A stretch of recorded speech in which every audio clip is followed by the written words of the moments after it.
Hello and welcome to the latest episode of The Talking Tradesman. With me in the studio today, I've got Dan Meakins from the Business of Woodworking. Dan, you've made a massive effort to come in today, mate. There's some distance involved, and let's talk. Let's do it, mate. Let's do it. Let's jump in. So first of all, mate, tell everybody a little bit about who you are, what you do, where you're from, all that kind of intro stuff, that shit. So, my name's Dan Meakins. About a year ago, I started up a Instagram account called The Business of Woodworking, and really it was to address the fact that there was a lot of sole traders, small business owners in the woodworking trade. I mean, across all trades, but because I'm a woodworker, I sort of specified woodworking trade, and the problem is that a lot of people struggle to understand and identify that once they become a business owner, they have to learn a whole new set of skills, and it ain't just about being good at what you do. So I started that page up. Before that, I'd been a cabinet maker for 7 or 8 years. I started out as a chippy, went into cabinet making, and it was when I went into cabinet making that I had that same problem. Even though I thought I was clued up and I knew what I was up to, and I'd always been able to turn a pound note. When I got into it, I think it's due to the fact that I was passionate about it and I treated it like a hobby. It caused me problems. And once I got through the other side of that journey and I see other people struggling, I thought, there's something here, do you know what I mean? So started the page and there is, mate. We had this little chat before we started recording, but you're spot on. I think it's across the trades. First thing I'm going to ask you, though, tell me the difference between a carpenter and a cabinet maker. Because I know cabinet makers always make a distinction, like I'm a cabinet maker. That's it. I'd say the way to sum it up is a carpenter will work to 10 mil tolerance and a cabinet maker will work to a 0.1 of a mil tolerance. That's how to sum it up. But yeah, basically we're... cabinet makers make furniture, chippies build houses, hang doors, stud work, that sort of thing. So it's like the more accurate detail work. Yeah. That's what I thought it was, mate. That's what I thought it was. But I've always noticed that like cabinet makers all refer to themselves as like joiners and cabinet makers. Cabinet maker and a joiner tends to make windows and doors. Okay. So they'll do framework. Not framework. They'll make doors and windows generally as a joiner. A cabinet maker makes cabinets, so kitchens, wardrobes, archive units, that sort of thing. Okay, yeah, and obviously you've got tiny tolerances on all that kind of thing. That's it, yeah. Fair play, mate. Yeah. Fair play. But yeah, what we were saying before starting recording, it's prevalent across the trades, and it's I don't think it's any reflection on the lads and ladies in the trades, because there's this weird misconception, I believe, where you can hone your skills as a tradesperson. You can become a very, very good cabinet maker, joiner, carpenter, decorator, plasterer, bricklayer, whatever it might be. You could be at the very top of your trade, but running a business is a whole different thing. And as we said before, there's almost like a misconception that people think that once they've got the skill to do their trade, that makes them a good business, but it couldn't be further from the truth. Exactly that. You know, I know some amazing tradespeople, but when it comes to running a business, it's no slight on them, but if you haven't been told how to do it, how do you know? You know, a lot of people just go out there, don't they, and go, oh, okay, well, I'm going to go on my own now. Yeah. I'm going to start up, Dave Smith, whatever it is, and just think that next week they can go from being a subby to running a business. But as you said, it's not just being able to do the work. It's how do you find the work? How's your customer relations? How's your profit and loss lines, your overheads? It's all that, isn't it? And I think the other thing is people don't value...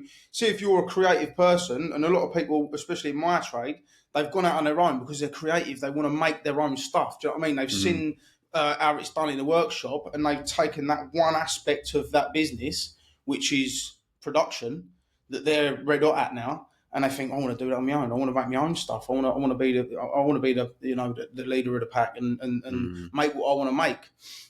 And so they go out of all this, that they're buzzing, that they're starting a new business, and they don't really value the fact that they've got to learn all this other side of business. So apart from the thing is, you can highlight that to someone, and because they're not interested in it. Yeah, they didn't start up this business in woodworking and go out and buy all these machines to sit in front of a computer and work out the systems for the lads that are going to be working for them, or learn how to. I mean, a lot of businesses relationships. So a good built business is built on relationships. You need to understand how to deal with the people that are working for you.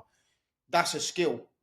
It's not something that you're probably interested in as a woodworker. You're more interested in cutting and cut dovetails and speaking to clients about a beautiful kitchen you're going to build them. Do you know what I mean? So apart from the fact that it's a completely different skill, it's also something that a lot of people are not interested in. And that's another issue. Yeah, absolutely, mate. Yeah, bang on. I mean, so you've gone from being a carpenter to being a cabinet maker.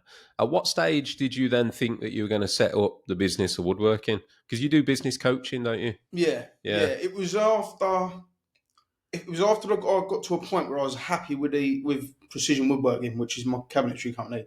Because when I sold my half of my carpentry company, me and a mate started up a building firm, and I got to the point where I was bored. I'm one of them. If I feel like I've completed something, or I've got as far as I can with it, and it's not challenging me anymore, I just think, that's it, I'm done. So I got to that point where he was looking at going into extensions and all that when we was like cutting, pitching roofs, doing general carpentry, and we was building the odd wardrobe and that in between. But it got to the point where I thought, I've had enough of this, and I don't want to be doing extensions, knocking down fucking walls and all that.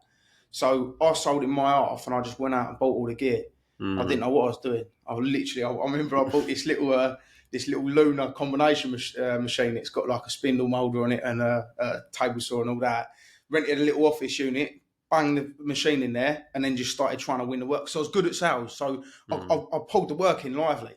And yeah, I was making a load of dough, and I weren't working a lot, having this chippy firm. And I went from that to being completely skint and just working my bollocks off, working 12, 13, 14-hour days, having to look, because I was having to learn everything. I didn't know what I was up to. Do you know what I mean? I went out and bought a spray gun. I'd never sprayed before. Oh, did you do that as well? Yeah. There we go, mate. I had to learn it all, mate. Yeah. Because the other thing is I like to have everything in-house. Yeah. Regardless of what we was doing. So when we had the chippy firm, everyone who worked for us was within our, do you know what I mean? We weren't really subbing things out. I think it's a better business model for our sort of work. That works best for me. So I tried to do that with the cabinetry, but there's so many specific skills needed, and I was trying to learn it all before I subbed that out, or not subbed it out, before I employed people to do it. I thought it was important for me to know how to do it myself. And I was just it was like that, mate, and it went downhill. Do you know what I mean? I got to the point where I was thinking, I've done a wrong in here. Do you know what I mean? I was thinking, I've done a wrong in here. I've spent all this money. I've got all this set up. I had a load of work ahead of me because I weren't pricing properly. Yeah. And it was like a vicious circle. I couldn't get out of it because I had all the work in front of me where I couldn't let my clients down. They've paid deposits and whatnot, but I weren't making any money. And I was working harder and harder to keep up these. Do you know what I mean? And it was literally a downward spiral. So once I come out of that, and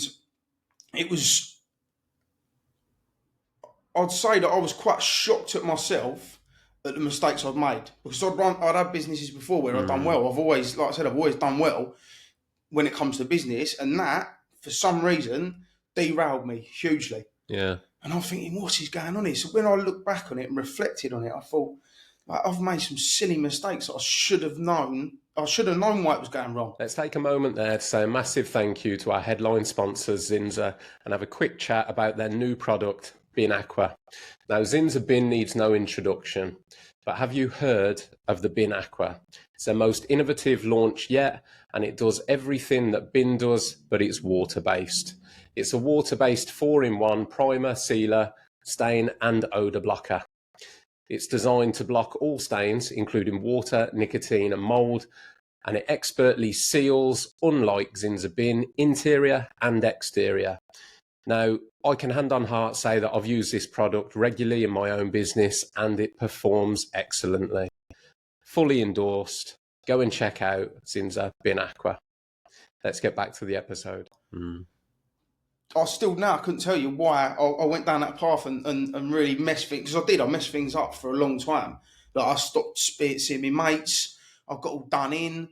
I weren't really making any money, and I was just I didn't try and rectify it. I was just trying to keep up. Yeah, and it was such a stressful time that when I did come out of that, and I'm still talking to people, because most of my mates are in the trade, yeah, and I look at a lot of them and I'm thinking they're going through what I went through. Yeah, they're still doing it now, and especially when I started talking to people on Instagram who were doing the same sort of things as me. Do you know what I mean? Like, obviously, you'll probably speak to other decorators and that. You'll have a chat on Instagram. Yeah, yeah. Do you know what I mean? You meet a lot of people through social media, don't you? So I'm speaking to other lads, and I'm sort of like putting the feelers out there, asking how they're getting on and that. I'm thinking there's a lot of people in this situation, Yeah.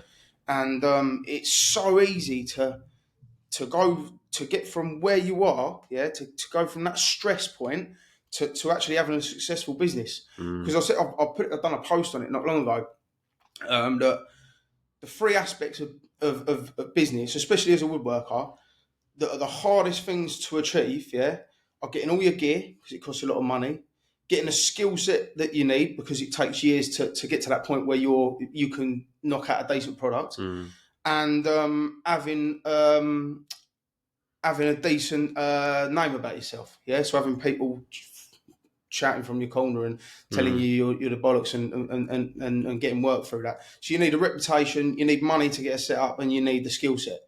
Most people have got all three of them in abundance, and they're still struggling because, like we was talking about, that last little 5%, yeah, where you need to understand how to run the business, yeah. Once you start to understand and implement them things, you've got everything you ever wanted. It's mad, isn't it? Because when you talk about it, it seems obvious. That's it, isn't it? And I know plenty of business owners myself. And to be fair, I'm not sat here saying that I'm the bollocks. I've been doing what I've been doing for 24 years. So the reason why I know what I know now is because I've made a shitload of mistakes over the years. By the sounds of it, similar to you. But to have that knowledge now and be able to pass that on, it's important that people realise that when you try and pass that on, you're not taking shots at people. You're not saying, oh, you're shit.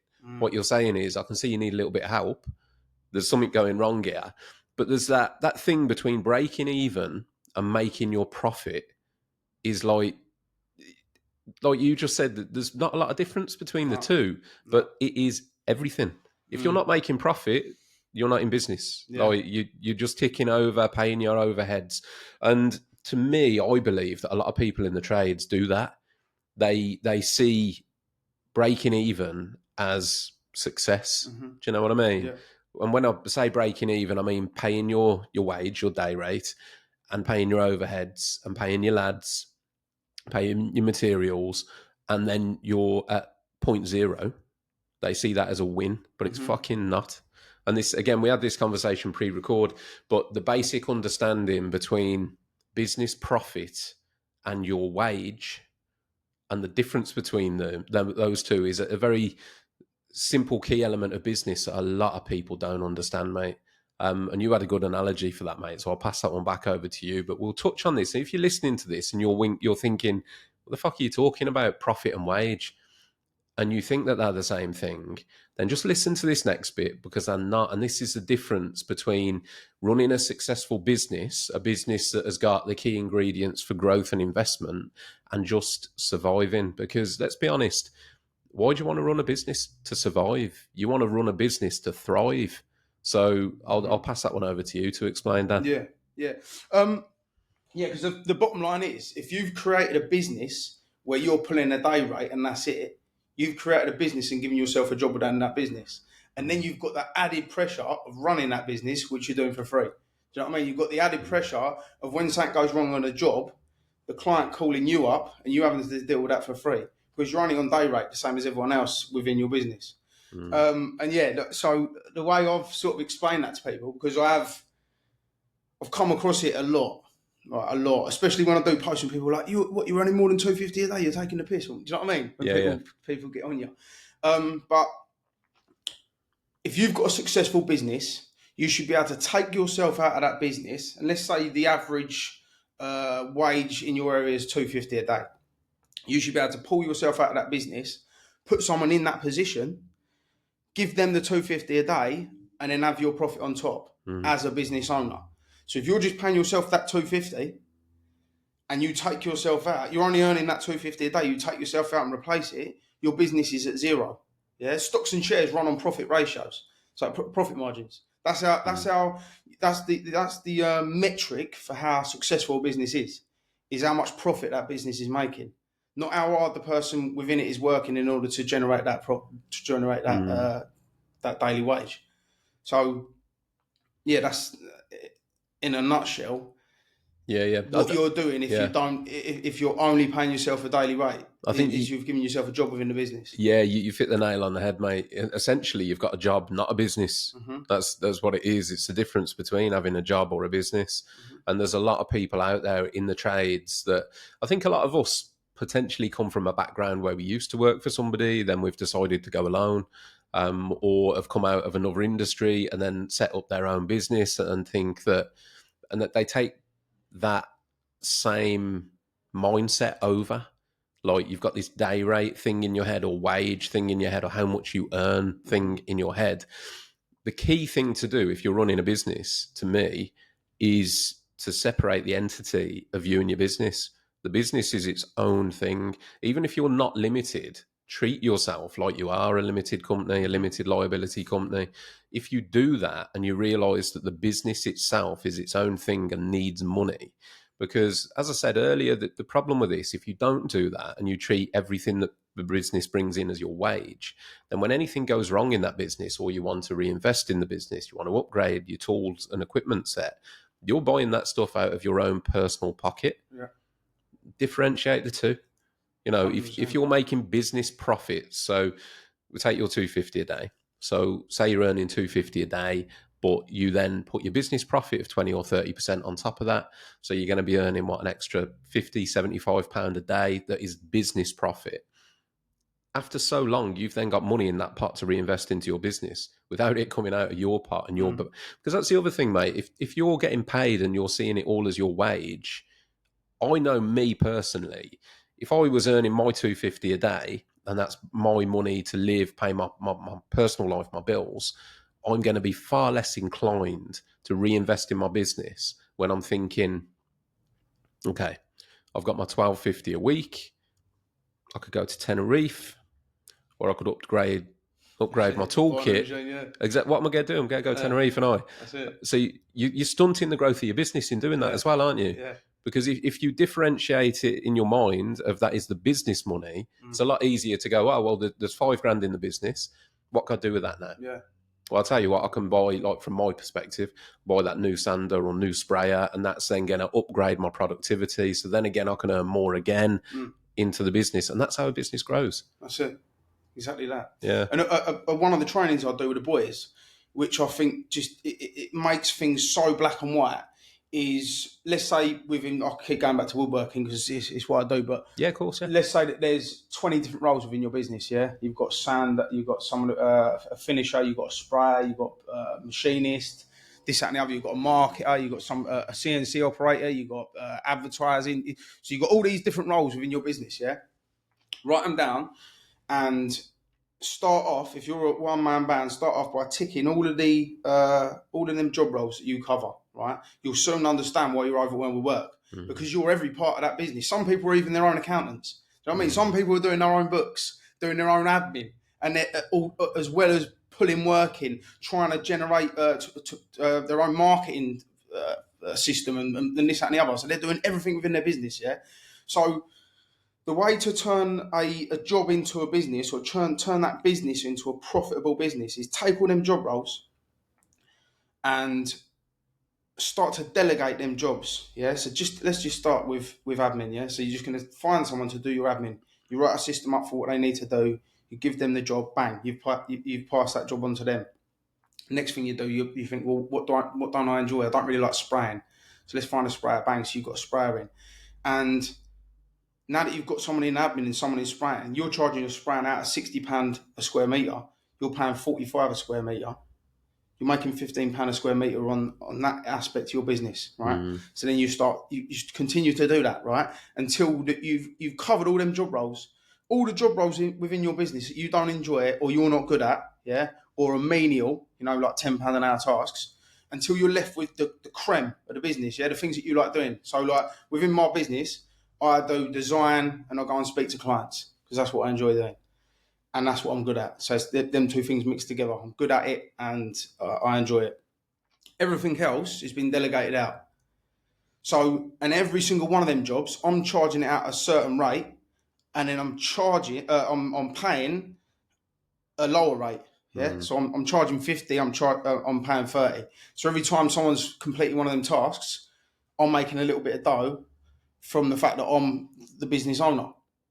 That's how you turn a job into a business. You just start to delegate and have a margin.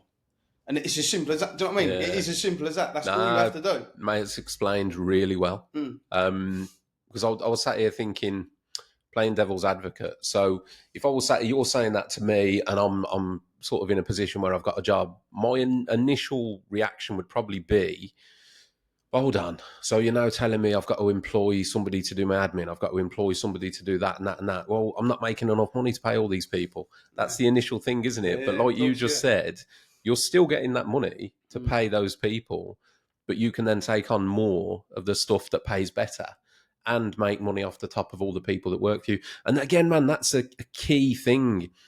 If you're getting somebody to work for you and you're subbing work out or whatever element of your business that is, you've got to make profit on that. You can't do it at cost. Yeah. Because there's absolutely no point.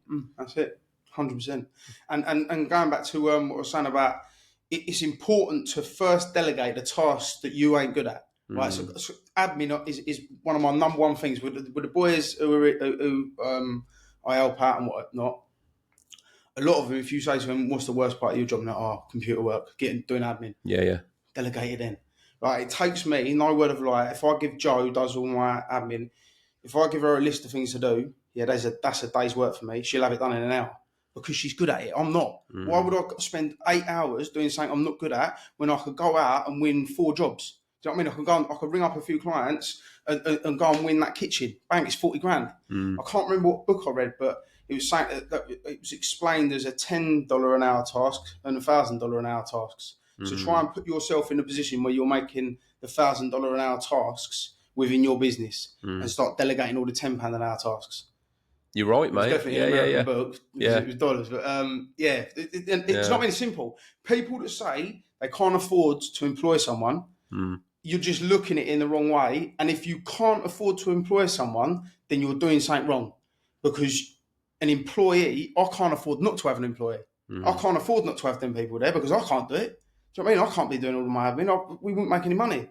I can't be doing, I can't even do things in the workshop these days because the way that the business is set up is everyone's got their position, everyone knows what they're doing, and they're very good in their position because they do it daily.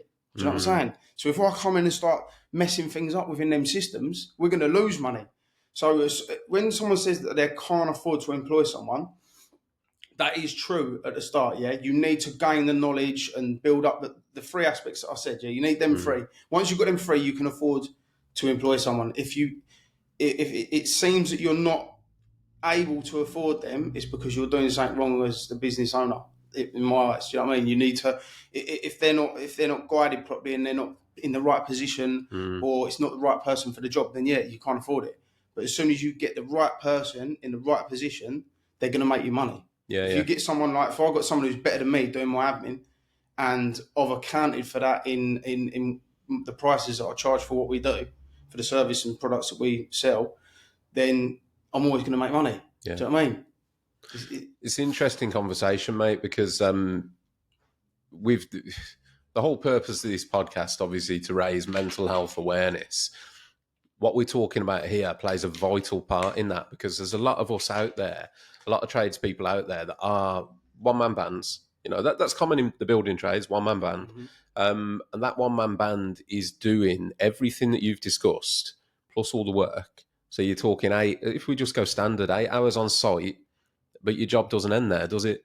So then you've got your admin, then you've got your quoting, then you've got your customer relations, responding to emails, accounts, material management, all of it being done by yourself. In reality, you're probably working, 14, 15, 16-hour days. I've sat here before with somebody else and I said about going self-employed and I said, how many hours do you reckon you work a day? And they said, it's been great, probably about 6 or 7. I'm like, okay. What about your social media? What about your, responding, keeping on top of that, your marketing, and then it was like, Mm.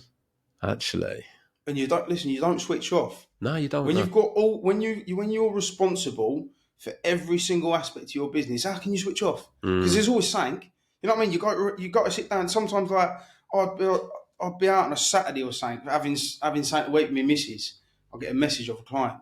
That's it. All day you're thinking about it. You can't sort it out. It's probably not even a big problem. Yeah. But you can't switch off. Your brain's not going to let you forget about that until you solve that issue. That don't help your mental health. Do you know what I mean? It's going to wear you down. And that's exactly what happens to people. That's what happened to me. It's what happens to a lot of people. Like when you've got that much responsibility and you haven't delegated anything. Do you know what I mean? Now, if I've got a problem, if the accountant, I mean, they never message me, but if my accountant messages me and says, "Oh, we've got an issue with this. Can you sort this out? Can you find these bank statements?" Yeah. It's not something I've got to worry about because I've got someone else who does it. So I pass it over. But when I was on my own, and I've got the accountant asking me for bank statements, I've got the client saying I've got to pop back because the door's not shutting properly, and then you've got all your life issues as well aside of that. Do you know what I mean? You're dealing with life as well as that business and all them different cogs within that operation. It's a lot, isn't it? It's a pressure pot, mate, isn't it? Yeah. You can listen, anyone out there, we can only take so much pressure. And when you don't get that downtime, you don't get that switch off, it mounts up, mate. And this is a key reason why in the UK at the moment, the worst demographic of industry to be in for male suicide figures is construction. You're 4 times more likely if you work in construction than the average male to take your own life. Crazy number, isn't it? Yeah, mate. Yeah, it is. Yeah, it's horrendous. Yeah. But I think what we're talking about here, I mean, you're offering solutions, but I think it's also one of the key reasons is the stress of it, and the misconception that because we know our trade, we know how to run a business, and the pressures that come with a business when we are trying to do everything on our own. You know what I mean? So to go back to you a bit, Dan, because we kind of jumped from you were under pressure struggling to now you're doing well. What happened in the middle? Like you must have got to a point where some kind of breaking point or realization where you went, yeah, this can't carry on. Yeah, there was a point, and it was a point as well. And I like to go away. I like an holiday. Yeah, so I think I was about 3 years in. I had 2 fellas working for me. I just moved into a new workshop because things were expanding quick. Do you know what I mean? I had 3 workshops within a year. From first starting out as a cabinet maker, not knowing anything. A year later, there was three of us in my 3rd workshop, and I booked to go to the Philippines for 5 weeks. Yeah, so I've got all the boys. Oh, just a little holiday, mate. Yeah. I've got all the boys set up, and Adam what they was like. Adam doing what they was meant to be doing, and they had one project to do. And honestly, I went away. I was away for about 2 weeks, and I was stressing. I was so stressed. I kept ringing them. They're ringing me, and I said to my missus, "Oh, I'm going home." She's like, "What?" I said, "Oh, fuck, I can't. I've got to go home." The calmest I'd been that whole 2 weeks was when I was sat on that plane on my way back. Really? And I got back and I thought, this ain't right.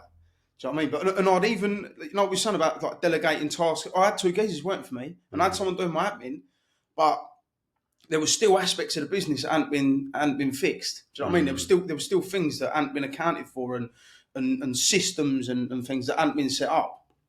And so it's like when you build a business if you ain't got no foundations, your gaff's going to fall down. And the foundations weren't there.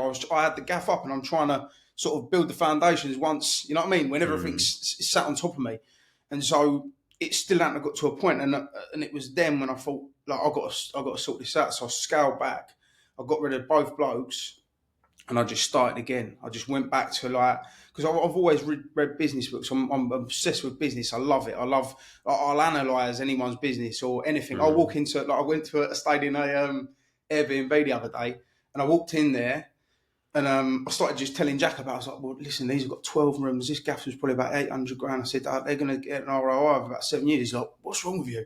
So I mean, it's a nice. And this is just how my brain works. Like I look at everything and think, like, what, like, how's that? Or I see an advert on telly, yeah, and I think that's a wicked bit of marketing. Like I've always been right interested in that sort of thing. Do you know what I mean? So this is why it was a shock to me. And I was thinking, why is this business not working? So I scaled back. I thought, right, I'm gonna go back to just me. I'm gonna get all the foundations of this business set up, and then I'm gonna build back from there. And that's when I started making progress. And when I I had to take all the pressure off my shoulders because I was so stressed out. I couldn't think straight.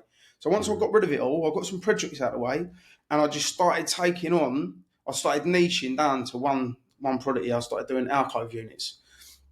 I wouldn't say that I'd just done archive units, but I only targeted archive units because I thought I want to set up a system for archives so that I know what my profit margins are on it, this, that, and the other. Once I've got that established, then I'll start branching out from there. And that's how I've done it. I sort of like, and once I've got a bit of money behind me for the business and and that's when it compounds, like anything, any habit compounds, doesn't it?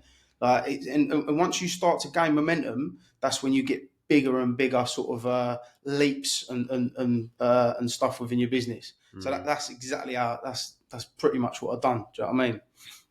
But it weren't easy.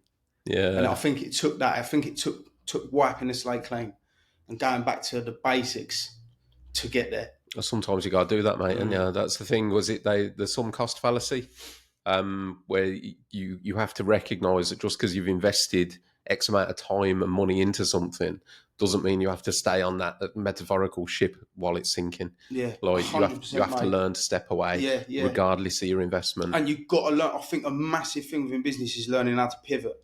You've got to know when you've done something wrong and take it on the chin. Do you know what I mean? And like you said, I think it's like a subconscious where I've invested so much time in this. Yeah. Listen, you can either take that on the chin, or you can continue to like sink on that ship. Yeah. That's the options you got. If you ask yourself, that plain like black and white as that. The thing is, Dan, it's you can take that into that isn't just business, that's life. Yeah. You know, I mean, hard hitter, yeah, but a lot of people do that with relationships.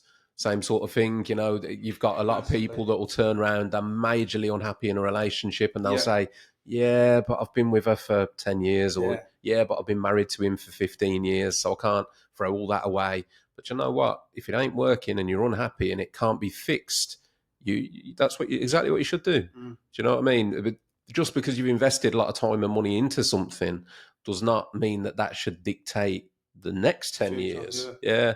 And people do it, like, say, relationships, friendships. Oh, yeah, I know.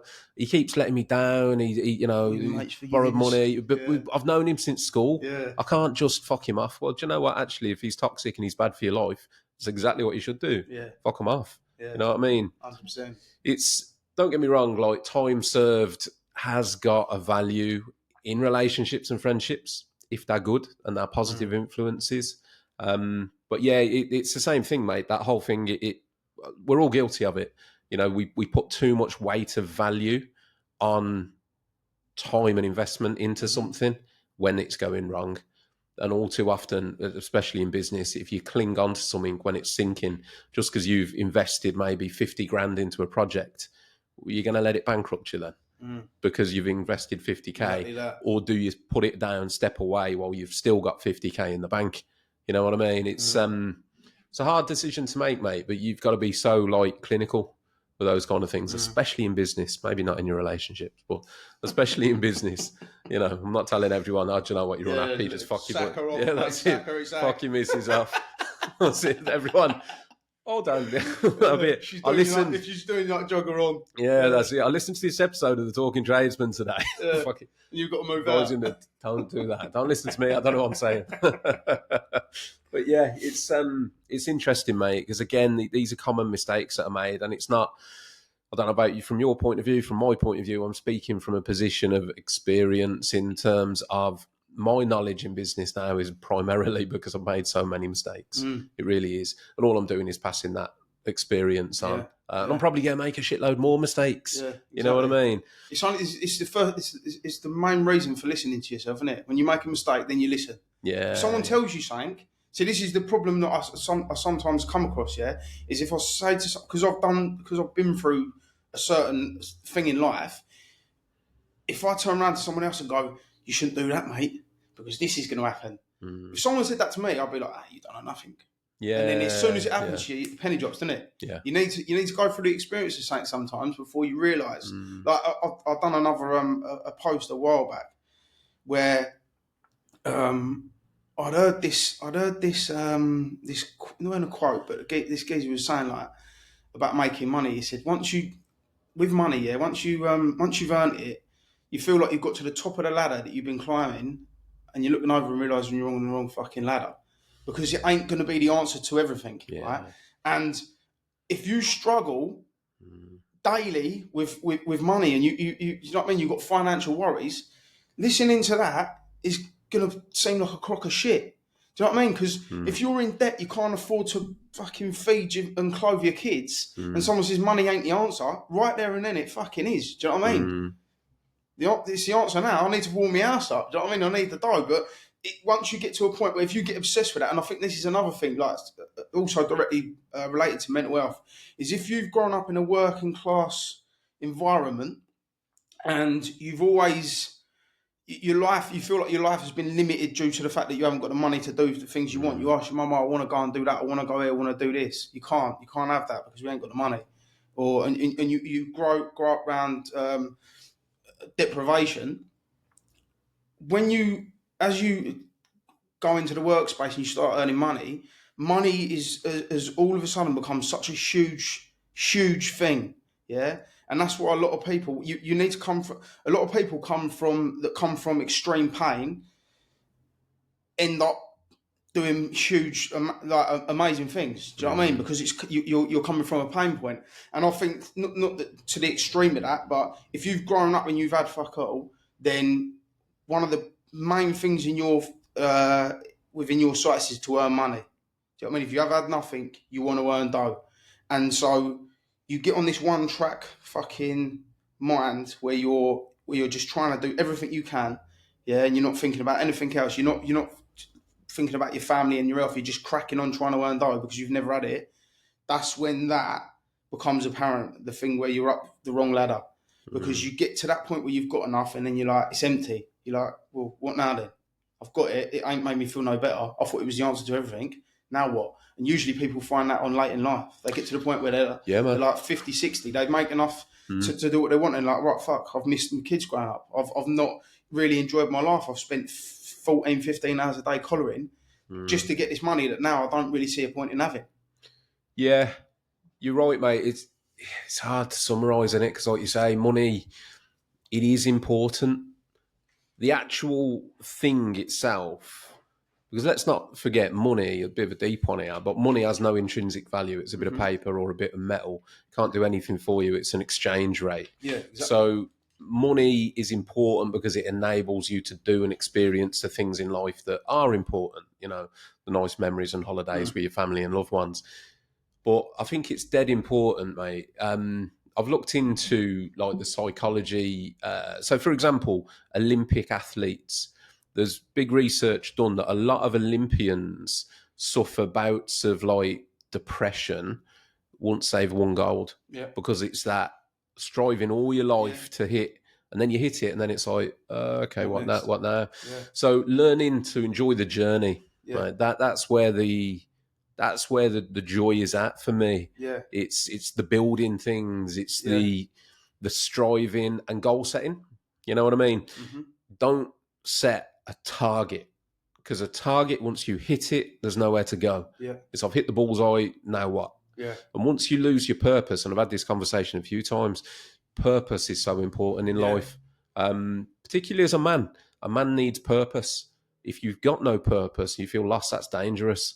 And that's why high profile cases, mate, you get these celebrities and financially they've got everything that you would, as a working class bloke who's potentially striving for money, you look and think you've got everything. Yeah. But then they take their own life and you think, well, hold on, I thought you had everything. Yeah. No, it's purpose. Yeah. To me, while you have purpose, you have everything you need. Yeah. And learn to enjoy it. Yeah. Do you know what I mean? Enjoy the journey. Set goals, because goals can be moved. Yeah. You can hit one goal and then set another, and go higher and higher and higher and higher and do the next thing. So yeah, there's my little bit of advice thrown into listen, things. mate, everything you said is absolutely spot on. I talk about this stuff all the time. Like, If you haven't got a purpose, if you don't, a lot of people that start to get stressed out and think that they've got depression and whatnot, if you ask them the question like, what are you, who are you, like what are you known for, what do you enjoy, what are your aspirations, what are your goals, what are you aiming towards, they won't have an answer for it. What are you known for, what's your identity? I don't mean fucking like people identifying as kettles and that, do you know what I'm saying? But like, when your friends are asked about you, yeah, what do you think, like, what are they going to say about you? What are you known for? Like, if you don't have your own identity, and even if you do and you don't like it, yeah, create one that you do like, and then start acting in that way to give you that purpose of where you're going. Like, on what you're saying about goal setting, yeah? Goal setting, one major thing that it does for you and your mental health is makes you live in the future. Yeah, so goal setting is all about the future. A lot of people that are depressed and whatnot, they're living in the past. They don't have any future. If I ain't got no goals and aspirations, I'd be fucking depressed. Yeah. If I didn't have nowhere, if I weren't heading somewhere, Yeah. you know what I mean? You've got to have meaning in life. You've got to have some sort of meaning and some sort of direction that you're going that means something to you. Yeah, and if you can answer them questions, right, and if you can understand what your strengths are, what you enjoy, what your values are, and then you set your goals so they align with that, so that you're heading in a way that you're excited, you're heading in a direction that you're excited about, and you're trying to accomplish things that align with your values and that excite you, you're never going to get down. Do you know what I'm saying? Like, people that have got anxiety, it's more a lot of that it comes from overwhelm, and do you know what I mean? It's just not having a purpose and not knowing what you're up to. Do you know what I mean? People are lost. I think that's what it is. People are lost when they get down. You're right, mate. And to me, again, go a bit deep on this, but society plays a big part in this, because a lot of the time we're told what our values are. We're told what is important in life, but that is a lot of what we're told is to keep us as a functional member of society. It's to keep you going to work, paying your taxes, operating how we're meant to operate, supposedly. Exactly. But when somebody tells you, and this to me, right, let's talk about, it is a thing that everyone's heard of, the male midlife crisis. The bloke that goes out and buys the Porsche when he hits 45, 50, or has an affair with his secretary, whatever it is. To me, I think the reason behind that whole midlife crisis is because at midlife, a lot of us, so when you're growing up as a kid, yeah, you're told happiness is this: 2.4 kids, nice car, nice house. Yeah, that is the portrayed image of success that you're told as a child, right? That's what you want to aim for. You want a nice car, nice house, 2.4 kids, whatever, little dog. You get that. Yeah. So you work, you get that. And a lot of people will get that around about 40, 45. They might hit the targets that they've previously had. Then they realise, okay, done all this. The values that I'm meant to appreciate and live by, ticked all them boxes. Fuck me, I'm still not happy. That's it. Now what? It's like you completed the game. And it's like the Olympian, isn't it? Or say monetarily, say you hit this, you've got a thing in your head, I want to earn £1 million, I want £1 million in my bank. You hit that £1 million, then what? Do you just carry on again? The Olympian, you've got gold at the Olympics, do you just try and win it again in 4 years? If you've spent your whole life striving for one thing, what happens when you get there? Are you done? Is that it? You clock out now? Yeah. And I think personally, like I say, I think that's the reason behind the midlife crisis that people talk about. It's not a crisis. It's a realisation of, I've done everything I was told to do and I'm actually not any happier than I was. Yeah. So what I'm going to do now, I'm going to go, Hail Mary, I'm going to fucking buy the Porsche. I'm going to run off with a younger girl. I'm going to, do something mad. I'm going to take up an extreme sport. I'm going to take up cage fighting at 45. You know what I mean? But to me, it's people that are desperate, man. They're trying to reach out for something that connects with them. Yeah. If you can work out, I think one of the most important things in life is to learn your own values and then try and live a life in accordance with them. Yeah. Personally, I think if you can achieve that, that's how you get happy. That's 100%. That's how you not only get happy, but long-term happiness.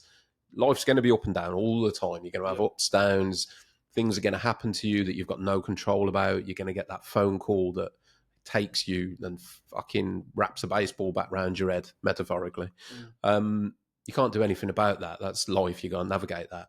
But if you can live most of your life in accordance to your values, to me, big statement, but it's a key to happiness. I agree, mate, 100%. Yeah. 100%. And it's, do you know what? The other thing is the first time I sort of like heard about values, have you ever of a geezer called John DeMartini? No? So I watched a live, like, I think it was a Zoom call he jumped on, and he was talking about values. He's like a values expert. And if you ask someone what their values are, yeah, the majority of people are going to go loyalty. You know, do you know what I mean? And list a load of things, a load of ideals in personality type, yeah? So I want to be loyal, I'm funny, I'm this, that, the other. But your values are determined by what's usually around you. What do you think of? What do you spend your money on? Like, one of my values is I love learning. I love to teach what I learn. Like, that's one of my values. Yeah. Another is woodworking. Like, I love it. Right, and I love the fact that when he said, like, what do you spend your dough on? Right, what do you spend most of your money on? That will tell you what your values are. What have you always got wrapped around you? So I've always got a pen. I write everything down. Yeah. So I value problem solving, like this, that, and the other. So it's not really your values ain't loyalty, this, that, and the other. It's what you're interested in, what you love, what gets you excited. Do you know what I mean? The things you enjoy in life. If you can find them things, and then base your goals or set your goals so that they align with that, you got the key. You got the answer to the fucking issue. Absolutely, you know what I mean? mate. And then, as you said, you set your goal based around being wrapped around your values. You're going to enjoy every moment of going to that goal, aren't you? Yeah. Do you know what I mean? Well, I'll take me. We're zooming on me for a minute and the podcast. Yeah. So when I started this, I had no expectations, but I had goals. Yeah. So I enjoyed doing this. I enjoy speaking to people. The overall overarching thing of raising mental health awareness in construction, I feel that that's a service. Yeah, and I've studied a bit of Buddhism, and the Buddhist philosophy is that happiness is found in service to others, and there's truth in that. So, you know, helping other people makes me happy. If I can do that, then, you know, I get that warm feeling inside of being a good person. Yeah. And that's self-fulfilling in many ways. But with the podcast, when I started this, I thought, I don't have any expectation on it, but let's set a goal. Let's you know, little things, mate. Upgrading the lighting, upgrading the cameras, hitting 10,000 downloads. Next big goal is, you know, if it goes really well, I want to upgrade where we record. I've just done that. I've just hit that goal. But straight away, as soon as I've hit that goal, I'm going, right, what do we do now? Well, okay, I'm soon, we're on the move. I'm going to be in a bigger spot. So now I need to upgrade the lighting again. I need to upgrade the recording system again. Yeah. I need to implement some more stuff for the space. And it's not that maybe I don't sit in it long enough when I hit a goal. That's probably one of my faults. I don't sit in it and think, yeah, hit that. Because I do move on very quick. So I'm like, bang, hit it next. And if I'm honest, when I've got my next goal, I've already thought of the one after that. Yeah. So, but it's constant, mate. It's fluid. There's no target. I've not got an end point in my head because I think end points are fucking dangerous. Yeah, of course. You know what I mean? So I've got these goals, and that's what I've done through this journey. You know, and then I've got my other business and my family, and I've got a whole set of different goals for different parts of my life, I guess. Yeah. This is one part. My decorating business is another. My home life is another. You know, I've got goals at home where I'm like, okay, well, I'll do this holiday next, or I want to spend time here, or I'll do this with the kids. I've got this whole collection of goals. But I have tried to do what you've just said, which is work out my values and then wrap my goals around them. And then that, to me, is I can now enjoy every step heading towards that goal. And that's daily happiness. That's daily, you know what I mean? Yeah. And that, again, man, it's massive statements, but the only thing in life, really, that matters is being happy, no? Nobody wants to wake up in the morning and be sad or unhappy. Yeah. If you're happy in whatever you're doing, I think you're fucking winning, mate. Yeah. That's it. And like how you're living your life now, you're tracking progress. Progress gives momentum, and you're living by your values. And I think what you said about not having an end goal, all of them things are going to give you daily satisfaction, and they're going to, and you're seeing your progression, which, like I said, gives motivation. So it sets you up for the next day. So I mean, what I do with my goals is, years ago, basically around about that time when my business took a nosedive, not really a nosedive, but I got to the point where I thought, right, I've got to sort this out. I wrote down a 5-year plan, and then I broke that down into a 1-year plan, and all the way down to one day. Yeah. So, and when I do this, and this is what I teach with the boys, and I've got a planner and that they have to fill out for it. Is you just ask yourself the question: in a year's time, where have I got to be to have hit that 5-year goal? And then in 3 months' time, where have I got to be to have hit that 1-year goal? Do you know what I mean? So what are the next steps, all the way down to the day? So you could have a 5-year plan of hitting £1 million, yeah. But what have I got to do today to get there? Like, what's the next step? And if you're always working towards that thing that you really want, every day you're getting a little bit of dopamine or whatever that's just telling you, yes, I'm doing it. I've got purpose, and I'm excited to wake up. Like, I'll go to bed at night, gutted the day's over, and then when I wake up, I'm like a loaded spring. I'm ready to go because I know I've got my plan. I know what's happening. I know the next day this is what's happening. This is where I'm headed. And like you said, the other thing that you mentioned there, with having goals in all aspects of your life, so you've got a balanced life. That's another thing that's so important. If you've just got business goals, yeah, if you've just got business goals and you neglect your health and your family, by the time you've hit all them business goals, or when you get to a point where you think, right, I'm really gaining momentum here, you've lost all ties with your mates, and you're fat and you look like shit because you ain't been going to the gym, you're not going to be happy. Do you know what I mean? You've got to balance it out. Yeah. And I think, if anything, yeah, most people, they'll put business as number one. And that's exactly what I've done. When you start putting business after your friends, family, your relationships and your health, your business will prosper. If you're putting money first and business first, it's not going to grow as quickly as if that takes a back seat. And that's a hard thing to an hard pill to swallow. And it's another thing, like I said about the climbing the ladders, it's another thing where it's almost impossible to get your head around that until you do it. Do you know what I'm saying? Like, because you're thinking, well, how can I prioritise going to the gym and then taking my daughter to the park before starting work when I could start work at 7 and crack on? It doesn't make sense, does it? But when you start to, because it's all about your mindset. When you look after your mind and you're up ears in an optimal position, right, to be able to crack on with work, you're going to be a lot more productive. Every time you make a decision, you're going to be better educated to make that decision. Do you know what I'm saying? Like, you're going to, it helps you in every area of your life, including business.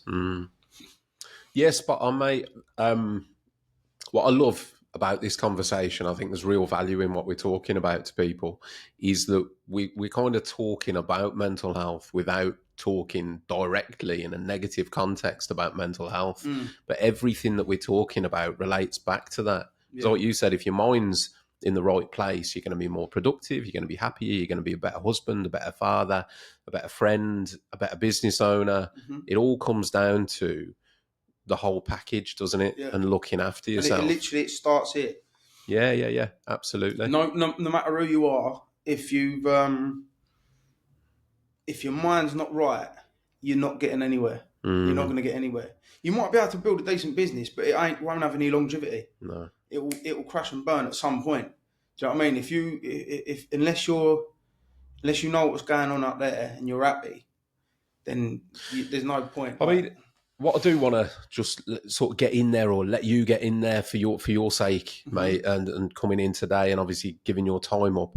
Tell me about what your program is, or what you offer to people and businesses in terms of the coaching, how they approach you, what you offer. Tell me a bit about that. Yeah, I mean, I've got a few different things going on. So I've got a private Instagram account called Only Trades and Courses, where there's some trainings on there on everything to do with business and mindset. And then I've got an app which I built. I'm actually in the middle of getting rid of that, and I'll be building a full new program. And it gives, I mean, it does give a lot of business advice, and then it teaches you how to systemize and delegate, organize your business, how to build them foundations, basically. It's specifically targeted at woodworkers, but in all honesty, the basics of business work throughout. Do you know what I mean? You could be an hairdresser and pick up 90% of that will apply to you. But so yeah, that's mainly what we focus on is woodworkers, small business owners. But within that, and especially within the new course, there's, I'd say, 60% of it is mindset training. And even within, like you said, like what we're talking about here, like one of the first things that I make people do is create goals and understand their values and start to build up an understanding of yourself, really, and then align your goals with that. Like what the sort of highest tier, I'd call it, membership I've got. There's only 10. Like I only open up 10 spots for it. There's some boys in it right now, and the first question I ask them when they sign up is one of the first questions is, if you were sat on your deathbed, yeah, what would you want people to remember you as? How would you want to be perceived? What do you want to have achieved? Because I read a book, I can't remember, I've read so many fucking business books, but there was a book, I think it was Tim Ferriss, 4-Hour Work Week. Yeah, I've read it. Might be that one, but he was saying that they'd done a study on people in old people's homes. What's your biggest regrets, yeah? Main regrets were... what are your biggest regrets for your life? Not spending enough time with their family and not doing the things that they'd wanted to do. Yeah, the things they wanted to do, like hobbies and that, or achievements, and spending too much time working. Yeah, and what people tend to do is spend their time on money rather than spending their money on time. Yeah, which is the complete opposite way around. Your biggest, the most precious asset to anyone is time. Have you ever seen that film, Time? Yeah. Mate, it's such a smart film. Yeah. Because that's what it's all about. But a lot of people are they're just trying to like accumulate. How smart Elon Musk is, yeah? The geezer's, all he does is work. He's like, do you know what I mean? He lives such an unbalanced life. Listen, I wouldn't mind having 200 billion, but what the fuck are you going to do with it? Like if I was him, do you know what I mean? Like it don't make sense to me. So I've totally lost my train of thought. What was I talking about Tim Ferriss for? I think I can answer that question though, mate. When you've got 2 billion in the bank and you say what you going to do with it, you come up with crazy shit like, I'm going to go to Mars. That's Do you know what I mean? Yeah, that's literally what he's doing, isn't it? I'll tell you what, and going back to what you said about helping people, yeah, a lot of people, when they get to the point where they've got more money than they need, they turn to helping people. Give it away. They turn because that's the only thing that's going to fulfill them anymore. And it's one of the greatest things you can do. Like this course that I've got, like we've just been to Spain for the weekend. I've got a villa and that, and when we all went out there, and I was so happy at listening to what these boys have achieved, and do you know what I mean? Just little things that each of them was saying to me, and it made me feel like more than any other sort of any monetary value could give me. The fact that something that I've done, or they're telling me that something that I've done has helped them in their life or whatever. Like one of the lads, he was working stupid hours. Yeah, he was earning all right and all that, but he was working silly hours. And he said to me, one of the best things is because I said to him straight away, I was like, reduce your hours down, do 4 days a week. Like nothing's going to go wrong with your business. You're working 6 days, just reduce it down and do 4 days. Like that's a mindset thing as well. Like you feel like you need to be doing it. As soon as you do it, anyone, right? Unless you're in the growth stage of your business, if you're in a point in your business where you've got them 3 aspects that I talked about earlier, you can reduce your work hours down because you're naturally going to find ways to replace them hours or replace that time. And he had gone down to a 4-day work week, and before that, he was like, when he done like the onboarding call, it took me like a month to get him on, where he was working silly hours. I was like, geezer, the first thing you got to do is slow down. You're going to have a fucking heart attack or something. Do you know what I'm saying? So, yeah, going what you said about that, like having that experience of helping someone and how that makes you feel, you can't beat it. No, mate, you can't. You can't beat it. That's what I mean, though. How good is that? I think it comes with age and experience, but once you hit certain goals with money and life experiences. So for me, my own sort of like light bulb moment, I started studying psychology, then I volunteered at Samaritans. I've talked about it a lot, so I won't go into it. But that was a light bulb thing for me. It was actually doing that voluntary work, taking those calls at Samaritans, no money involved, which was a beautiful thing for me because I've spent my whole life around business, profit lines, money. Doing something where there was no money was actually really refreshing. Yeah. And it was just this light bulb moment of like, man, there's a whole part of my life or my value system that I haven't tapped into. And it was helping people. Yeah. And that's why, you know, I love doing this. I love the feedback I'm getting, the messages I'm getting, because if one person picks up on one thing from this conversation today and we've helped somebody, that's enough, man. That's it. You know? That's And it. that's, you know, it's advice I would Let give. us know as well, because we love it. Exactly, yeah. Give me my validation.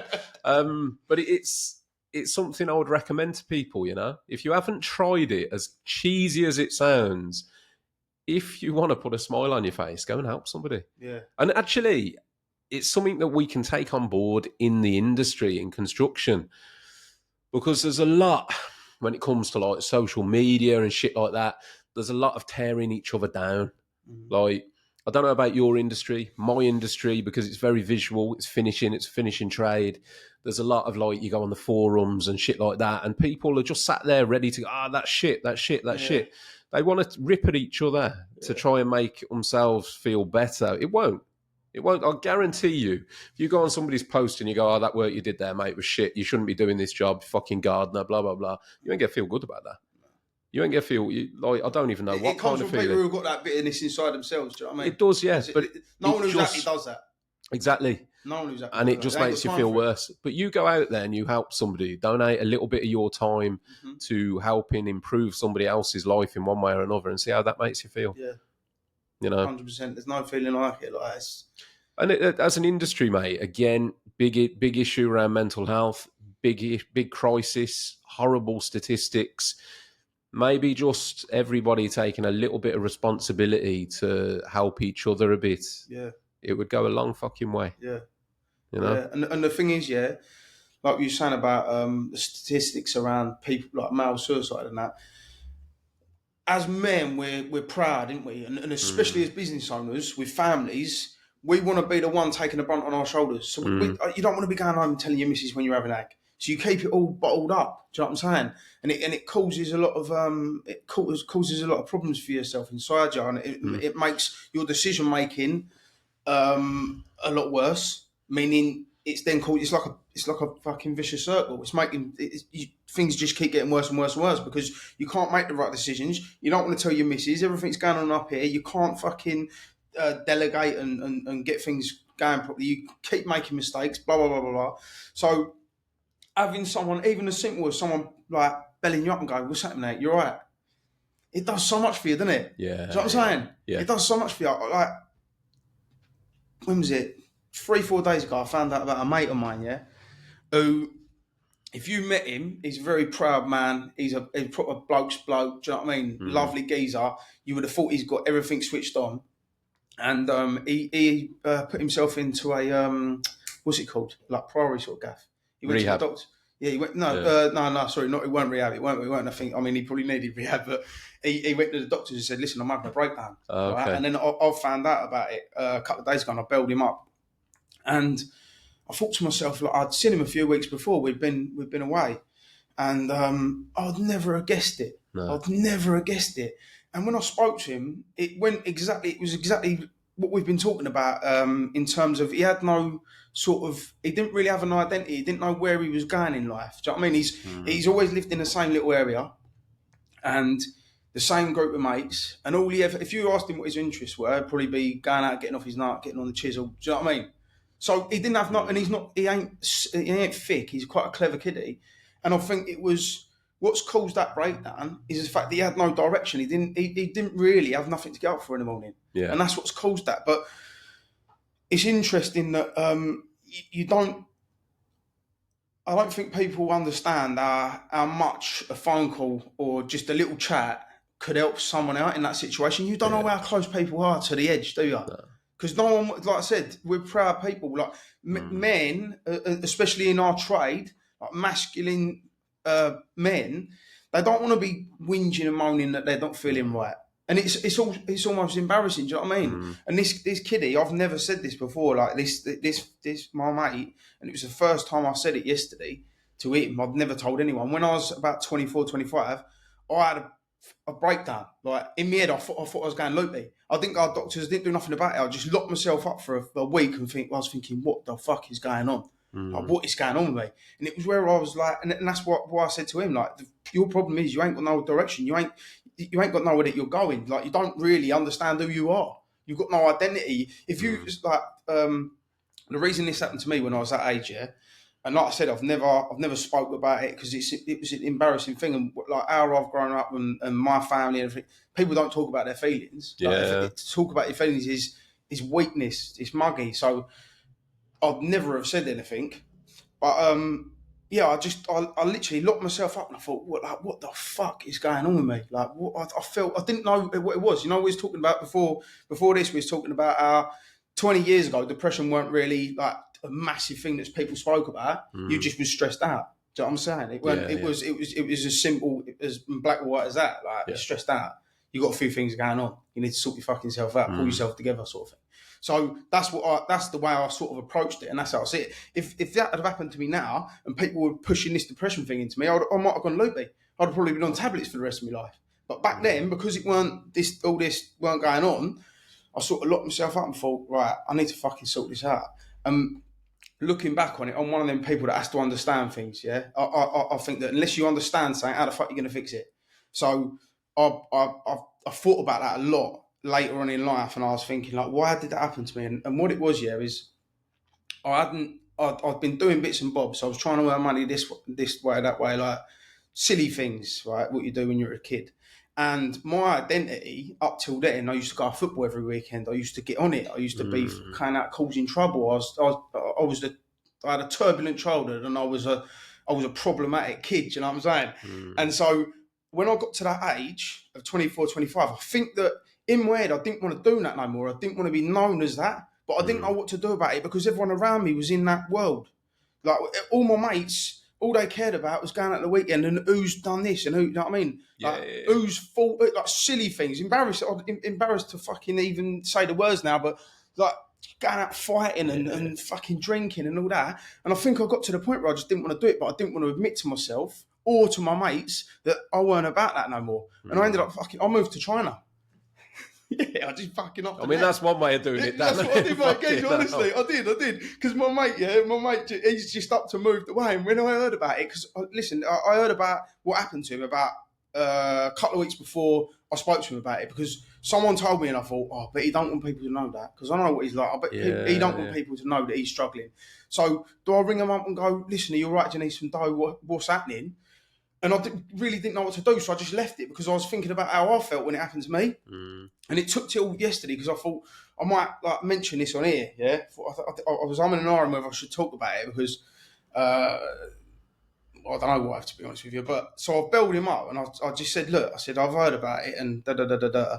I said, and I've had the same thing, so I know what you need to do to sort yourself out. Do you know what I mean? I know where you're at, because he's still living that life that I was 15 years ago. He's still in that because he's never left that area. And because, you know what I mean? So he's still going out and he's still doing them things. And now he's got to a point, and I could tell when I was speaking to him a few weeks ago, before I heard about this, I could tell that he wanted to do stuff. I could tell because he's asking me about, like, what is it you're doing? Like, what is this, that, and the other? Whereas before he'd be like, let's get on it. Do you know what I mean? So he's like pulling me aside and we're having chats and that. And I'm thinking, this kid, he's clued up, but he's just a little bit lost. And then bang, that's happened to him. So having them little conversations, right, or just me belling him yesterday, like, it helps people out a fucking hell of a lot. If someone would have rang me and explained to me what was going on with me in that week, right, so I didn't have to work it out, especially if I weren't someone that had to know the answer to everything. It was lucky that that's the way I am.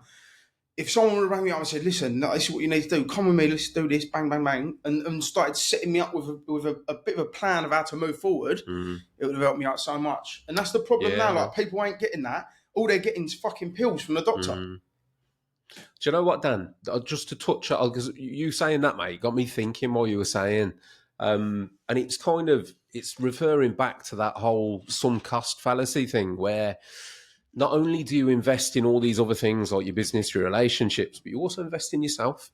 So, like you just said, and I think I've done the same thing, mate. in terms of, I grew up in a small town. I say small, it was quite a decent sized town, outskirts of Birmingham, very much like a little Birmingham now. And I was a certain person there. Like, I grew up similar to you, mate, fighting, trouble, turbulent childhood. That was my identity there around my mates, and that was who I was. So it is quite difficult once you've invested in that. You've invested in that identity Yeah. when you're young and you don't really understand your values. Once you then start to push back, like by the sounds of it, your mate did, to go, actually, I've got no purpose here. This ain't working for me. It's quite fucking difficult, isn't it? To go, okay, I don't want to be that no more. Yeah. I need to go find myself. Yeah. And that moving away is also something I did subconsciously. I don't think I even, and I didn't move far, but I moved from the town to a different city. And what that actually allowed me to do, and don't get me wrong, I'm not saying if you're struggling right now, you've got to up and leave.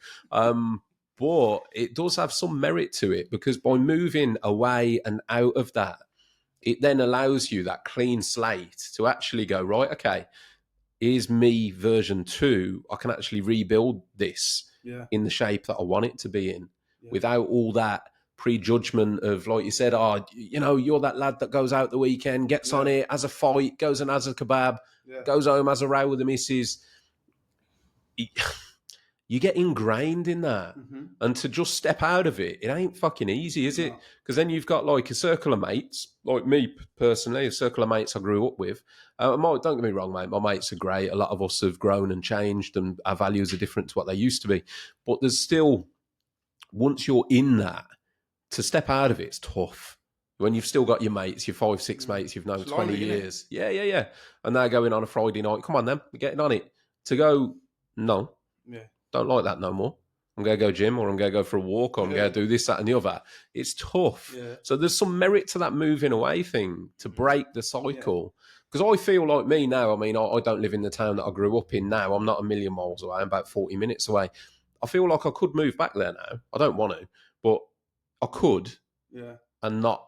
Because you've got a new identity. Yeah. Not fall back into it. But I've built, like, all this, I'd never have done this before. I had to step out of my comfort zone to lift my own limits, smash through that glass ceiling that was above me, to the point where I now go, do you know what? I can do what I want. I'll try that. I'll try that. So don't bother me. Failure doesn't bother me. It's interesting, mate. I just went off on a little tangent in my own head then when you said you moved away to China. But it's that reset, isn't it? Like, do it where you got to do it. But it's that, okay. It allows you to be who you are. Nobody knows me here. Let's go again. And I think sometimes you're forced into an identity by your surroundings, especially when you're a kid and you ain't got that, you know what I mean? You haven't got as much confidence in yourself when you're a child. Do you know what I mean? So you take aspiration and go in the same direction as everyone on your estate. Do you know what I mean? You're molded, people going out on a Friday night and the way they make money is selling drugs, and the way you get respect is by being a mad little bastard, you're going to do that. And then you get to the point you think, fucking hell, this is a bit silly. You're seeing other people where maybe you start work and you're seeing other people that they ain't like that. They don't come from my estate. What the fuck are they doing? That looks more interesting than what I'm doing. And you're like, fuck. Like, do I go back and tell all my mates that I'm not going to drink no more because mate, he's going to the gym? Like you said, like, mate, he's going to the gym and I'd rather do that. That seems a bit more healthy. Everyone's going to mug you off for it. I think, to be honest, mate, I don't know how old you are, but I think our generation, mate, was just different.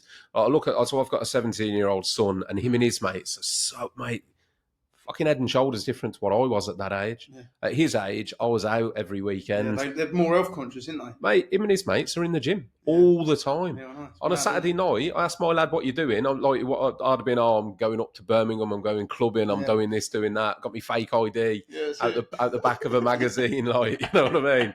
And bearing in mind, back then, it worked and all, didn't it, back then? Mate, well, the bouncers weren't SIA in my day. Giving it one of them, so scratch it off. they were the bouncers. We're counting your age on their fingers, you know what I mean? It was like, it's all a bit more official now. But yeah, they worked, man. That was us every weekend. Whereas my lad, I go, what you doing Saturday night? He's like, my mate finishes work at 10 o'clock, then I'm meeting him at the gym. What you doing? What? And he'll go to the gym 10, 11 o'clock on a Saturday night. That's his Saturday night. No, I do. And they all do it. And Yeah. genuinely, like, he's 17, he ain't interested in drinking. No. I'll go to the pub with him now and again and go, do you want a drink? I ain't really bothered. I'd have been all over it at that age, you know. So it 100%. has changed. I think Yeah. my generation, mate, was very much like that. It was every weekend, it was out on the piss, and a night wasn't a night without a fight at the end, Yeah. whether it was me or one of the And lads. it was all weekend, and I want it. I used to listen. When I was 17, 18, I lived in Brighton till I was about, I don't know, 5 or 6 years I lived there, and that's all it is. You can go out on a Tuesday night and have a good night. So I was out 6 days a week. Like literally, as long as my wages had last, I'll be out getting at it, and I'll be getting home at 5 in the morning, and then getting up at 7 to go to work. Yeah, I've done it, But man. that was normal. Yeah. Do you know what I'm saying? Yeah, it's Like mad. you said, I think it's fucking brilliant that it's changed. I mean, I wouldn't change it. I've got brilliant memories from being a kid and fucking going to raves and being out all night doing. Listen, mate, it goes back to that thing, doesn't it, of learning from your mistakes, going through those times and thinking, I'm glad I did it, but I'm glad I know what it's like and the difference now, you know. But we kind of steered away. What I want to go back to, you were starting to talk about the labelling of mental health. Yeah. The labels and the pills of depression. Yeah. I mean, it's a controversial thing to say, but I'm going to fucking say it anyway. I think depression these days, like I said, when we was younger, depression weren't really a thing, was it? Like, I grew up around, and now I can identify what depression was, right? I grew up around all same sort of childhood as it sounds like you had, like alcohol, drugs, violence, all that.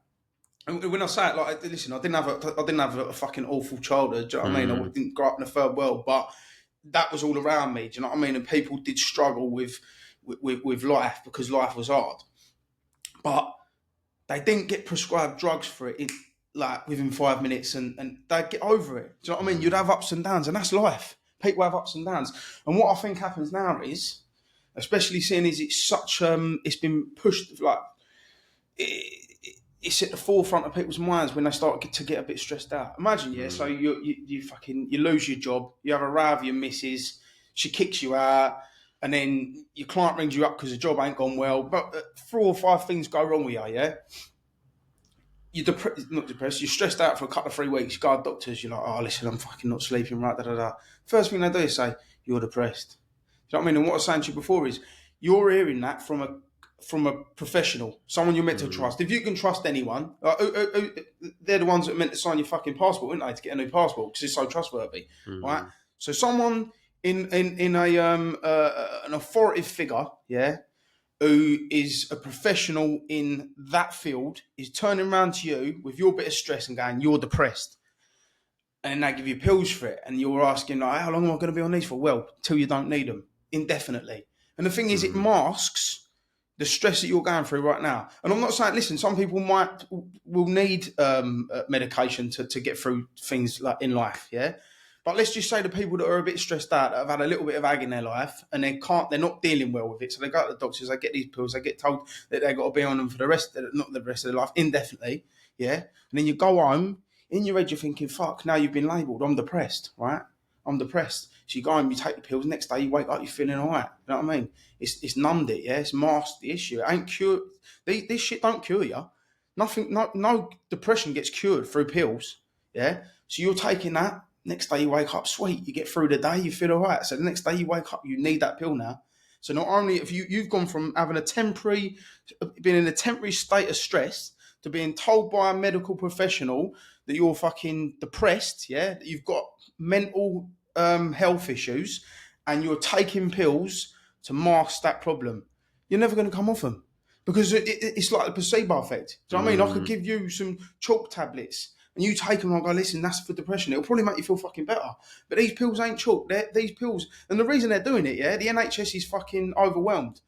Doctors are just handing out pills because, for one, I don't know whether the doctors are doing it for this reason, but the pharmaceutical companies are earning dough out of it. Do you know what I mean? They could cure, if they're putting people on fucking Mars and you're able to jump in your motor and put any song you want on through your phone, through the fucking air, like, how the fuck can't they, how can't they cure asthma and cancer and this, that and the other? Do you know what I mean? Of course they can. If they cured everything, that'd be game over for them. Do you know what I mean? So it's just another way that pharmaceutical companies, I know I'm going down a totally different route here, but they're just making dough out of you. I'm with That's you, all it mate. is. Yeah, Right? I So agree. I if agree. you could go to, I believe, yeah, and this is it's a big thing to say, but I believe that 9 out of 10 people that are currently taking medication for depression, anxiety, whatever, if they done the things that we've been talking about here, yeah, I reckon I could sit someone down and say, do that, and if they listen to me, yeah, in 2 weeks' time they wouldn't need that shit. And I've done it with people. Do you know what I'm saying? It's fucking easy. That's all the doctors need to do. Yeah. They're a lot fucking smarter than me, mate. Do you know what I mean? The thing is, Dan, you're hitting the nail on the head, mate. So to clarify my position on it, I am not a big fan of medication in general. However, when it comes to depression and mental health related drugs, I believe that if somebody is in crisis, like they're breaking, Yeah. and they're at a point where they're considering permanent solutions to that, if you know what I mean, then I'm for it. If that can pull you out of a crisis, okay. But to counter that, to me, those drugs must be used as, like I say, like, right, if I get a headache, I'll take a pill. But if I ain't got a headache, I don't take the pill. I'm not saying that people, I don't think that long-term medication is the way whatsoever, because to me, a lot of depression, anxiety, all these kind of conditions are actually caused by your circumstances. So those are the conversations that need to be had. The drug treats the symptom, not the cause. If you never address the cause, it'll always be there. Exactly that. If you're living a life that gives you the cause, like, let's take our industry, grafters. Yeah, a lot of lads, and we all know this is true, that drug and alcohol abuse in the trades is big. So a lot of us graft Monday to Friday. Friday night comes, they're out on it, out the weekend, on the packet, on the booze. Then the come down comes, then you're back at work. You know, it's a toxic cycle, yeah? So if you're struggling with your mental health, but that's what you're doing every weekend, well, there's a clear problem there, isn't there? So maybe address the cause of that. Maybe try not doing that for a weekend and see how you are. But medicating it, giving you antidepressant drugs and stuff like that, but then when you're living a toxic lifestyle, these are the conversations that need to be had. We need to look at, okay, you've hit this crisis point. What's caused it? Okay, what's home life looking like? You know, there's people that will suffer bereavements, relationship breakdowns, things like that. Like a relationship breakdown, you're going to feel like shit. Yeah, absolutely. It's a temporary thing. Exactly. Circumstantial, it's temporary. Temporary, yeah. Yeah, people need to be educated rather than medicated. Mate. That's what it is. I don't need to say anymore. Yeah. That's exactly it, mate. And it, as you touched on, though, it doesn't pay, does it? It doesn't pay to cure people. No. You know, if you had a product and somebody could come and buy that thing once and never, ever, ever need it again, versus a product that somebody had to buy and buy and buy a subscription. Every week they had to have that thing. What are you going to do as a business? You know, and that's what we do need to bear in mind. Yeah. The pharmaceutical... Mate, an iPhone 3 works. I've got an iPhone 15 now. Yeah, exactly, yeah. That's exactly the same fucking thing. But the thing is, mate, we need to really just bear it in mind that a pharmaceutical company, the company making these drugs, that it's a business. It's a business. It's not a charity. They're not there to help us. One of the biggest as well. Yeah, absolutely, mate, absolutely. And that's not, you know, the drug industry is required. You know, they do some incredible things. Yeah. But at the same time, they are a business. Just bear that in mind and take responsibility for yourself. And if you are suffering and struggling and you're in crisis, then do reach out for help. 100% reach out for help. Don't try and do it alone just because, you know, you think drugs are bad. Get the help you need, but then take responsibility and look at the cause for where you are. You know, that's the key thing. And like you said, if you're in crisis mode, you use that drug as a tool to clear your mind in order to understand what's going on with you and fix that issue. Do you know what I'm saying? Like that's where you use it. Use it temporarily to put yourself in a mindset where you can start to take on information. Because no one's going to be able to understand. Like, listen, if something savage has happened to you in your life, and all you can think about is, I don't want to be here, I don't want to be here. you're never going to be able to, like you sat there with me and you and like, oh yeah, well let's set some goals for you. Do you know what I'm saying? Yeah, Fuck off, exactly. mate. Yeah. Do you know what I mean? Like, someone's just died and I'm suicidal. Like, fuck goals, but give someone a little bit of time. Yeah. Like I say, the medication in the right place is fine. It's just when you're not told why you're feeling like you're feeling, how you can fix it, and you just give them pills. Yeah. To me as well, there's a bit of an issue. Again, it comes around knowledge and education, but the labeling, the stigma around emotions, like depression and anxiety are natural human emotions. Mm-hmm. Yeah, and the problem is people say it like it's like like I've got the flu, I've got anxiety. Yeah. Well, do you know what? Actually, You need if anxiety. you've got a big job interview coming up, if you're getting married, if you've got a house move, if you've got a big business deal going down, if you're struggling financially, do you know what? It is perfectly fucking natural to feel anxious. It's a It's a natural defense human mechanism. emotion. Yeah. It's part of us. It's part of how we, the defense mechanism. It's in terms of evolution, it's ingrained in us because hunter-gatherers would have had to have been anxious about dangers. It's what Yeah. kept them alive. Yeah. You know, oh, that bush is rustling a bit. I feel a bit something. I feel a bit anxious. I'm cautious because it could be a fucking lion or a bear or a wolf. Yeah. And that's still in us because we're still at that evolution like stage as a human. Yeah. It's just to know that those emotions, no, you shouldn't feel anxious all the time. Yeah. But if your life circumstances dictate that it's actually quite natural, then it's natural. Yeah. It doesn't need to be labelled and medicated, you know? Yeah. And this is the problem, that we're at this weird stage where it's almost like emotions now are all treated like they're some kind of illness. They're not in balanced proportion, you know? Yeah. Depends what you're going through, doesn't it? And I think another thing, what you touched on there about going back to like thousands of years ago, when all we had to worry about was getting food and staying alive. Our brains haven't evolved since then. No, they ain't. So when you get a cortisol release, so back in the day, like you said, lion jumps out, cortisol release, life and death situation. Our brains ain't evolved to the point where, we ain't got no milk, I've got the umps, I can't make a cup of tea. Cortisol release. That's the same. That's the same chemical coming out. You've only got 5 chemicals available to man in the brain. One of them's the only negative one is cortisol. If anything negative happens, it's a cortisol release. Yeah. So you think in modern, our brains aren't designed to be in this environment. No. Yeah? So when you keep getting cortisol release because your business ain't working well and your missus is giving you ag and your team's shit and you keep losing at the football, you're getting an overload of cortisol. Bang, you're at the doctor's. Next thing you've got the pills. Do you know what I mean?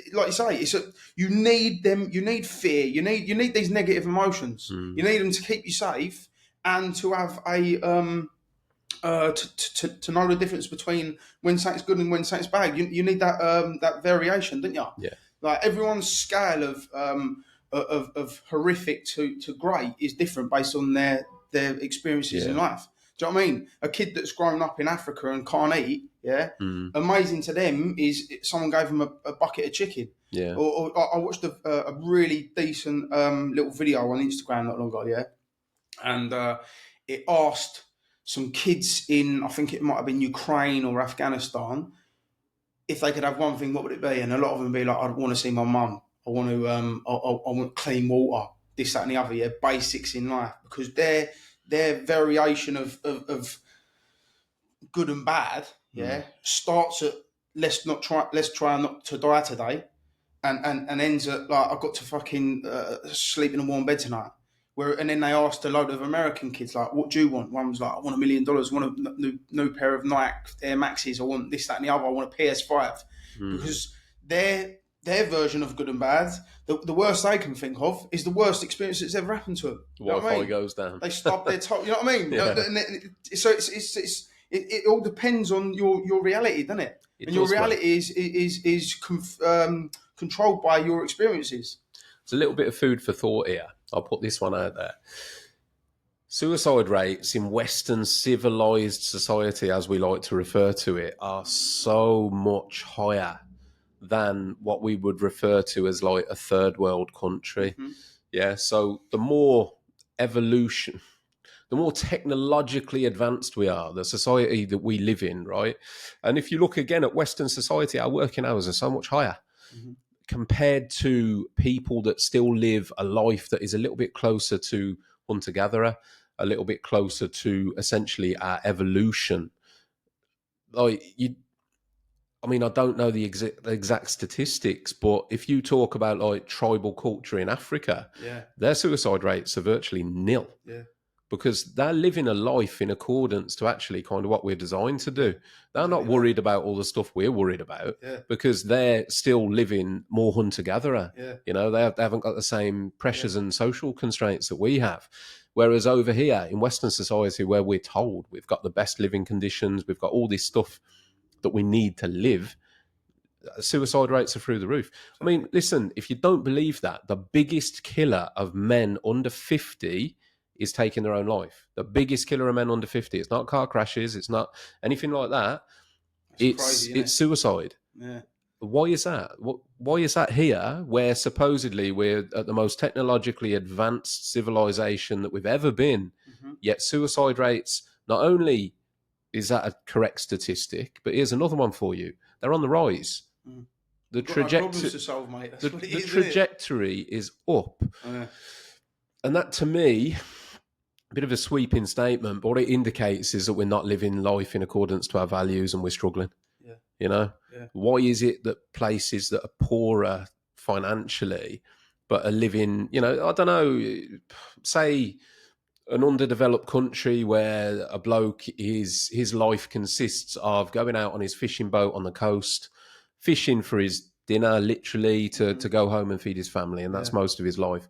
That's his purpose, is to provide and protect his family, which, to be honest with you, that's in line with a lot of blokes. Yeah. And not to get onto the whole sexism debate, but a lot of men are happy in that environment. It gives them purpose, it gives them clarity, and they've got a defined why they're doing what they're doing.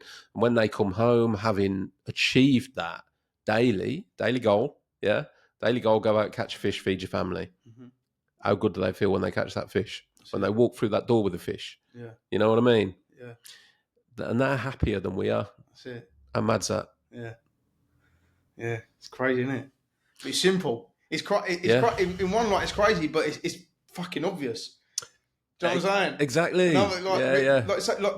Our brains ain't evolved, so they're still. It's still designed to live that lifestyle. So if we're going out, and especially what you say about, like, it's our job to go out and earn, like, put food on the table.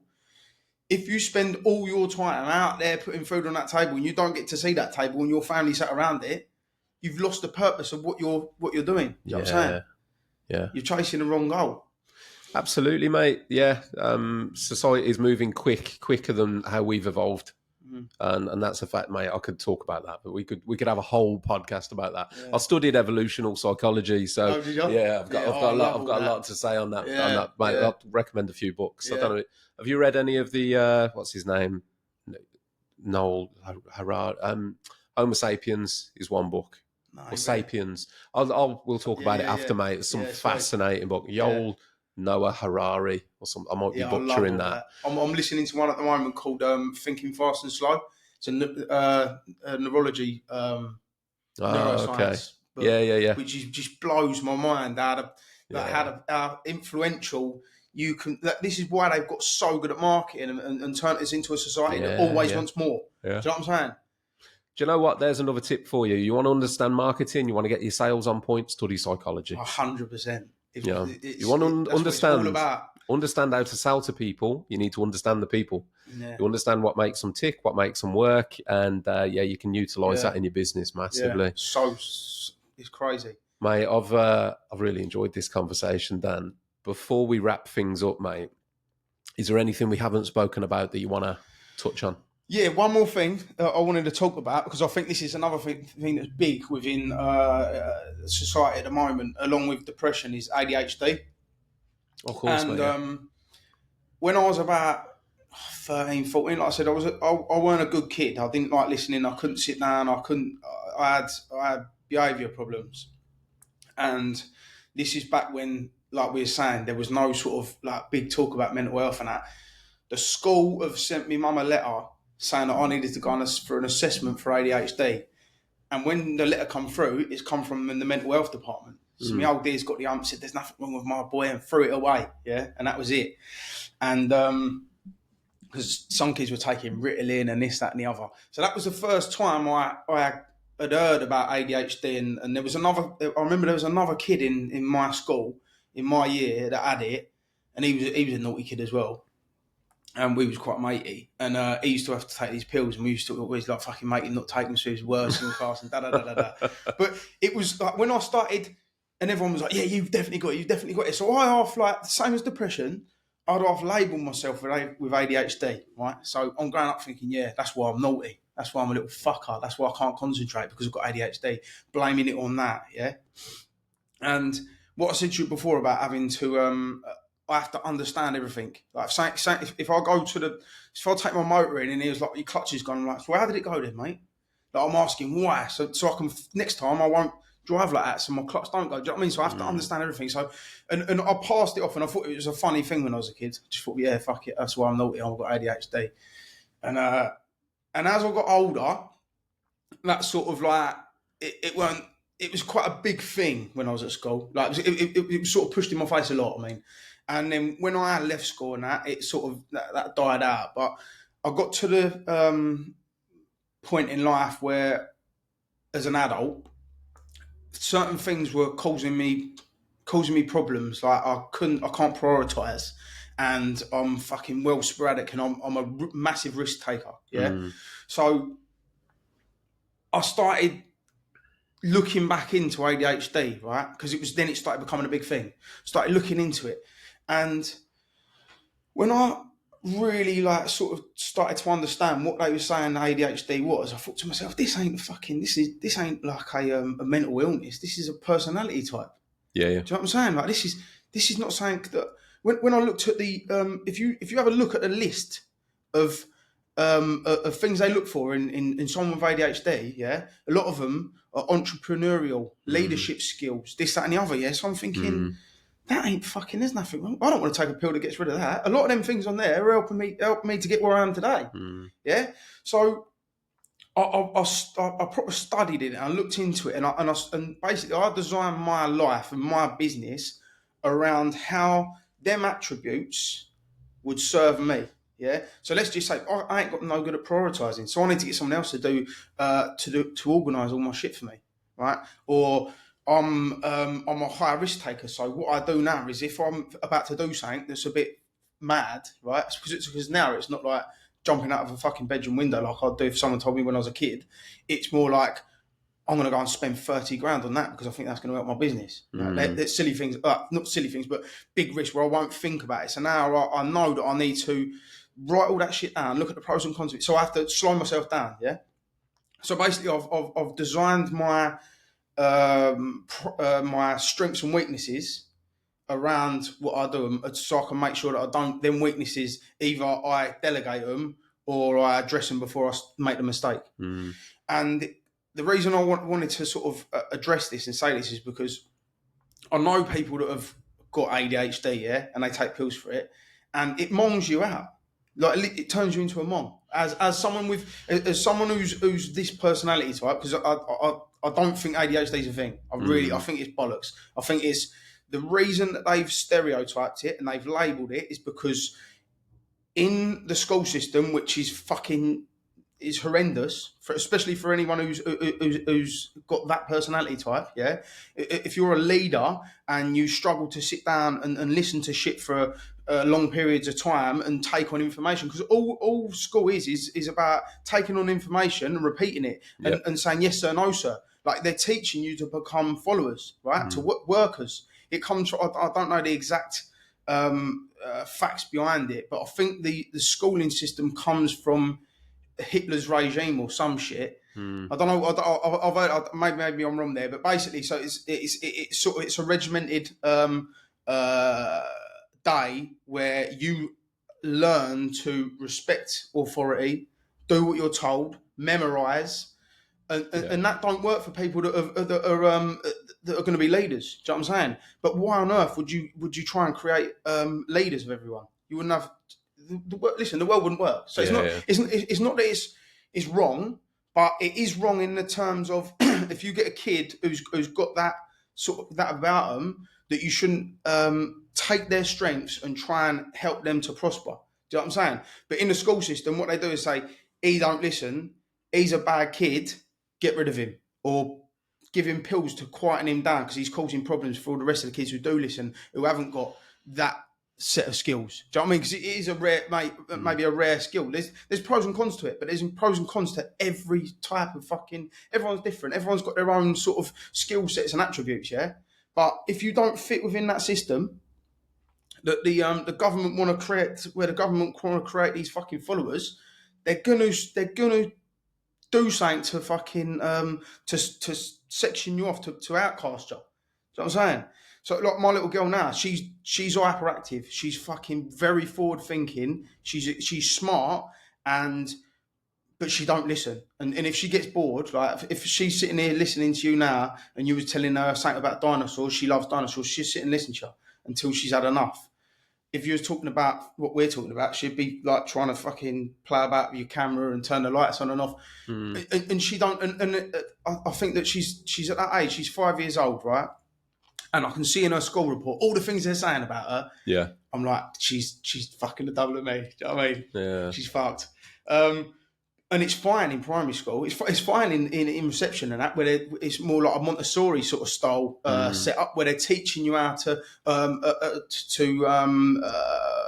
what's it called? Get on with other kids, and do you know what I mean? And build relationships and that lot. But when she gets into year 2, year 3, when they start sitting kids down and they make them remember things, she's going to start causing ag. Yeah. And then they're not going to say, oh, she's a lovely little kid and she's really friendly and she's like, she uses her own mind. They're going to be like, she's a little fucker. She don't listen.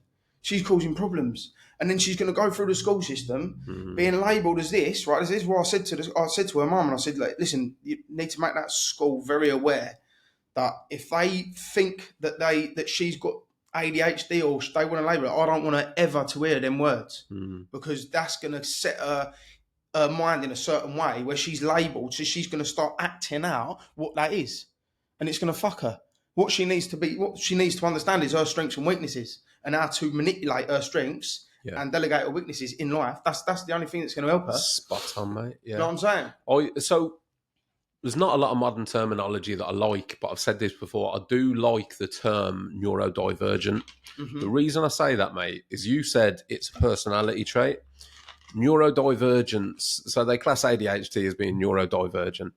To me, neurodivergent, the definition of that is just brain different. Yeah? Yeah. And they're saying, I think the latest stats are something like 4 in 10 boys are getting diagnosed with ADHD. So you're telling me that, I might be wrong, maybe it was 3. So it's a high proportion anyway. If you're telling me that like 30% of the population are brain different, it's not. The problem with ADHD is the perception when people think it is a mental health problem, or even That's or labelled, just exactly as a problem. It's not. It's just a difference. Your brain works a bit differently to the average person. But if those tables were flipped and 60% of people's brain works how yours works, then the minority would be what is currently the norm. So ADHD would be normal, and what would the other be? Like, I don't know, no hyperactivity, does it? Or no hyper NH, whatever. Yeah, so exactly, yeah. These lot don't do anything. But this is it. This is a problem with labelling, mate, isn't it? I believe that, and what you're saying, mate, is cock on. Like, you understand yourself, you play to your strengths and weaknesses. Certain things within the ADHD spectrum, are like a fucking superpower. People with hyperfocus, ADHD, hyperfocus, I've spoke to a couple of guests that have got that, and mate, the things they can achieve are incredible. But this labelling like it's a problem, that's where the issue lies. And mate, again, I could speak to you for hours about the education system because I feel exactly the same as you.